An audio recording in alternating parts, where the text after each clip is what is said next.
shkalla për me kalu në fazën tjetër të intervistimit me gojë është 60 pikë. I njëjti ka pas 62 pikë. Ndërsa unë kam qenë radhitur si kandidati i dytë me pikë më të larta. Do të thonë i kam pas 82 pikë 3 pikë. Do të thonë i pari dhe i dyti kemi pas afër 20 e sa pikë më shumë se kandidati që pas procedurës intervistës me gojë ka dalë fitues. Po e gjithë loja unë mund ta quaj kështu është bërë te intervista me gojë. Pri mbrojtjes nga diskriminimi dhe barazisë, po bëhet pararendas për të shkelur edhe për të diskriminuar. Fatlum Berisha nga Prizreni po pretendon se është bërë padrejtësi në një konkurs të fundit në institucionin e avokatit të popullit.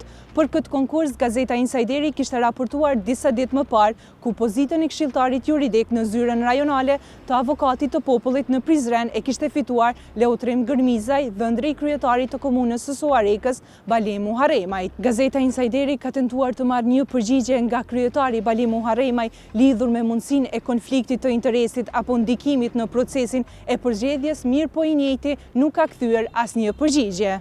Ndërkohë, institucioni i avokatit të popullit ka mohuar çdo ndikim në punësimin e dhëndrit të Muharemajt. Në një përgjigje për Insajderin, ky institucion ka deklaruar se të gjitha procedurat e punësimit janë zhvilluar në përputhje me legjislacionin në fuqi dhe rregulloret e brendshme. Ndryshe, edhe Duresa Muharemaj, vajza kryetarit të komunës së Suarekës, është e punësuar në institucionin e avokatit të popullit në pozitën e zyrtares juridike për pranim dhe administrim të ankesave. Sipas burimeve të Insajderit, këto punësime kanë ngritur dyshime për favorizim dhe konflikt interesi, veçanërisht për faktin se avokati i popullit Naim Çelaj vjen po ashtu nga Suareka, qyteti nga i cili vjen edhe kryetari Muharemaj. Çelaj ka shërbyer më herët si zëvendësministër i drejtësisë gjatë qeverisjes së Ramosh Haradinajt, ndërsa Bali Muharemaj vazhdon ta mbajë pozitën e kryetarit të komunës së Suarekës nga njëjta parti politike. Për më shumë detaje, ndiqni intervistën e Fatlum Berishës, i cili po pretendon se i është bërë padrejtësi në këtë konkurs.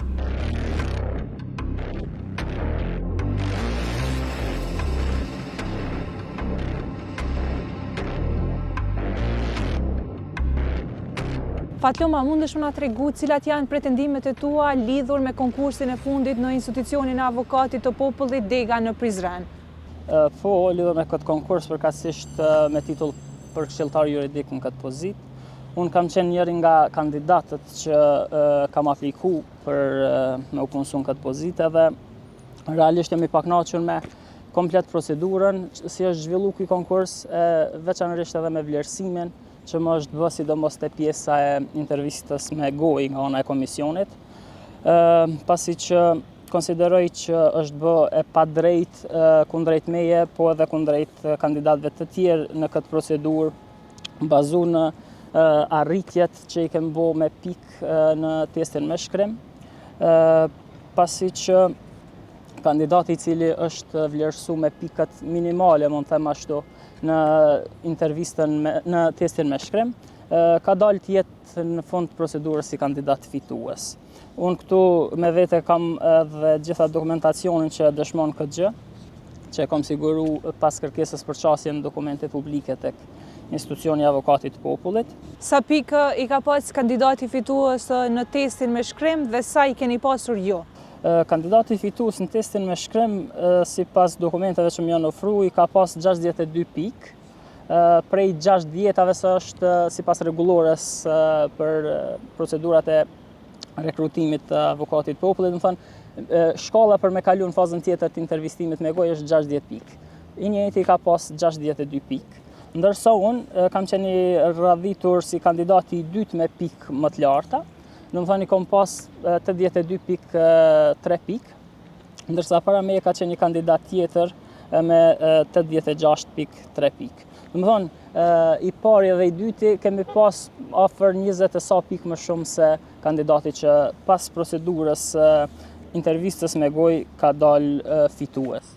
Po në intervistën me gojë, si kanë qenë pikët e kandidatit fitues dhe pikët tuaja? Po e gjithë loja, unë mund ta quaj kështu, është bërë te intervista me gojë.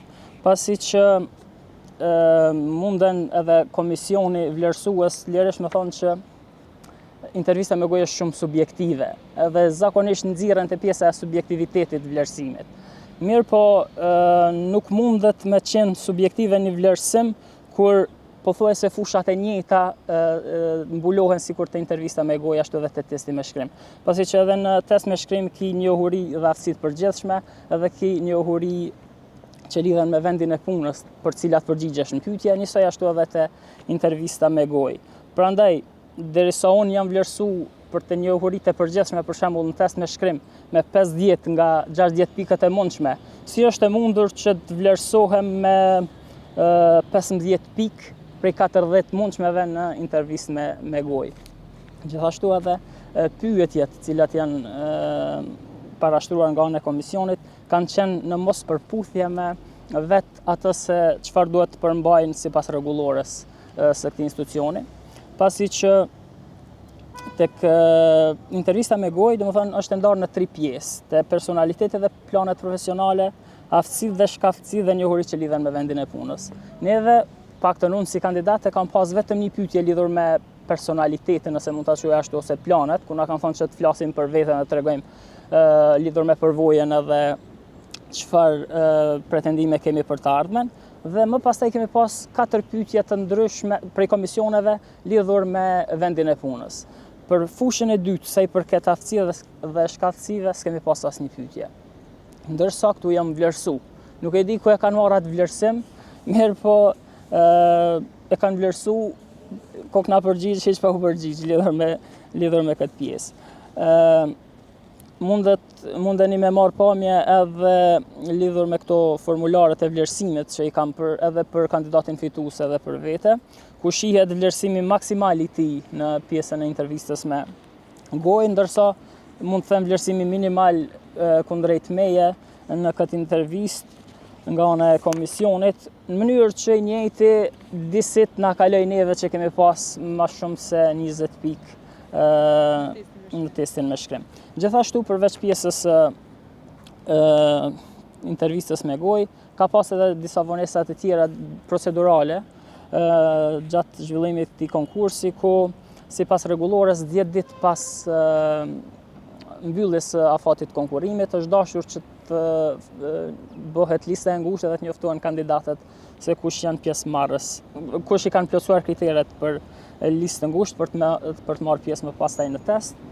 Kjo listë është vonuar ndoshta 2 javë, pastaj kemi pas edhe shtyrje të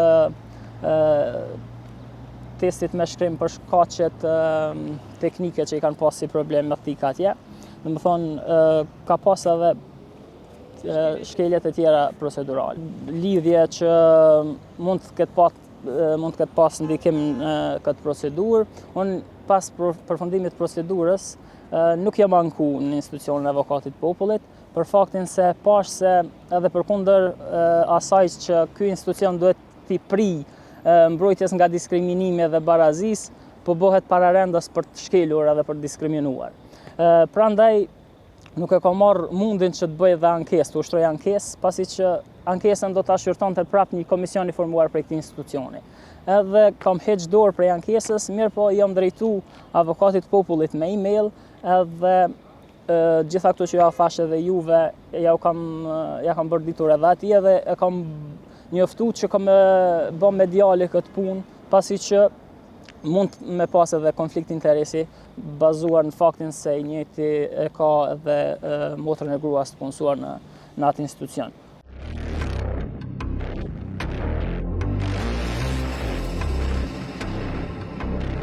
Ne erdhëm edhe tek zyra e institucionit të avokatit të popullit për të marrë një përgjigje nga leutrimi nëse ky konkurs ka të bëjë me konflikt interesi. Mirëpo nga kjo zyre na thanë se leutrimi ende nuk e ka filluar punën, pavarësisht faktit se rezultatet e këtij konkursi kanë dalur me 26 nëntor të vitit të kaluar. Leutrim Gërmizaj në RBK ka të regjistruar një biznes në të cilin zotron 100% të aksioneve. Biznesi quhet Leader Consulting Services, ndërsa aktiviteti kryesor i tij është i fokusuar në aktivitetet e shoqatave dhe organizatave ekonomike si dhe të organizatave të punëdhënësve.